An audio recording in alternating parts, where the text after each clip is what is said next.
Ladies and gentlemen, my name is Chris Stollings. You may know me here on YouTube as MarauderEX, and this is Operation Recap.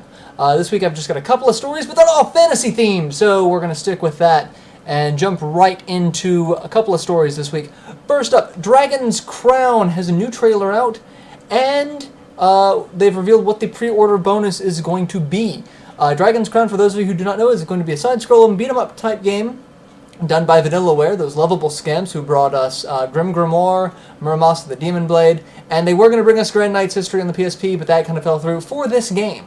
I've been very intrigued by this. It's a little, the art style is a little adult, I should say, but if that's not a thing that bothers you, it looks like it's going to be a gorgeous game. And the pre-release bonus, if you pre-order, is going to be a 64-page art book. So we actually have the link to pre-order that on Amazon, because Amazon is our friends. Go check that out, pre-order it if you've got a PS3.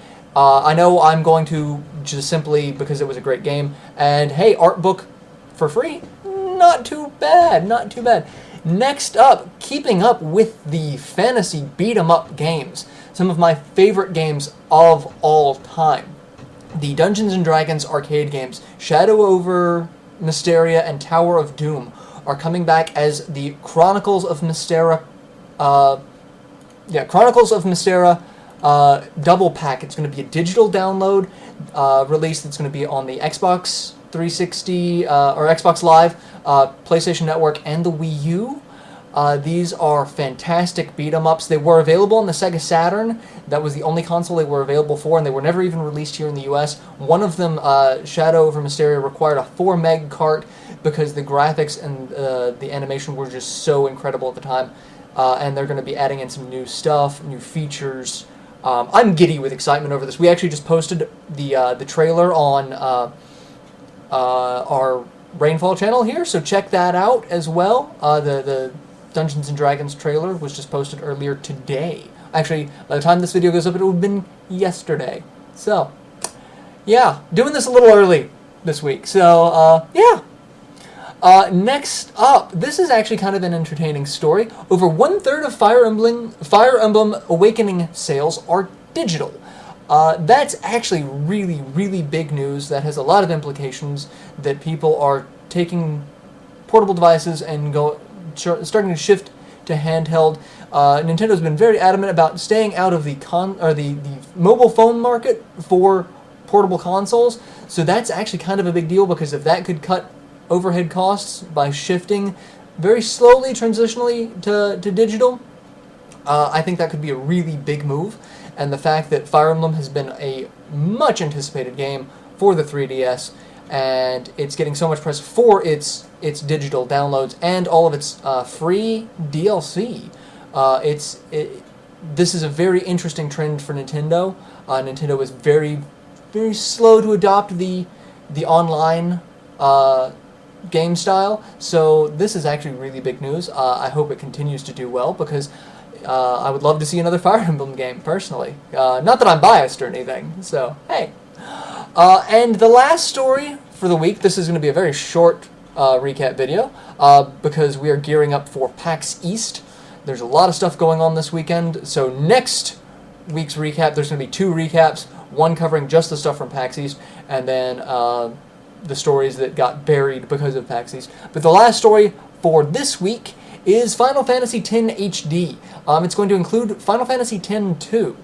So, yeah, if you need to get your Final Fantasy X fix, and you need to get your X-2 fix, good luck. They're going to be on the same HD remake compilation, which is kind of good, kind of bad, because, I mean, it all is still one story, and I would have been, well, I mean, I wouldn't have been disappointed, but I would have just been very kind of derp if they had released Final Fantasy X-2 HD separately, because I know for a fact the sales for that game were not stellar. I mean, I've got it. I've got the limited edition strategy guide back there, and I kind of wonder why. But this is actually going to be very interesting to see what Square Enix is going to be doing with its HD remakes. They've started with Kingdom Hearts. They're working on Final Fantasy X. People have been clamoring for other games, Final Fantasy VII, 8, 9, etc. HD remakes of like the SNES games that were kind of HD remade. Like Final Fantasy 1 and 2 got the PSP ports and etc. So it's interesting to see that they're trying to keep their old franchise and the old entries of their franchise relevant, and they are looking like they're not going to gouge you by making you buy each one separately all over again. So good to know about that. So yeah, that's really the story.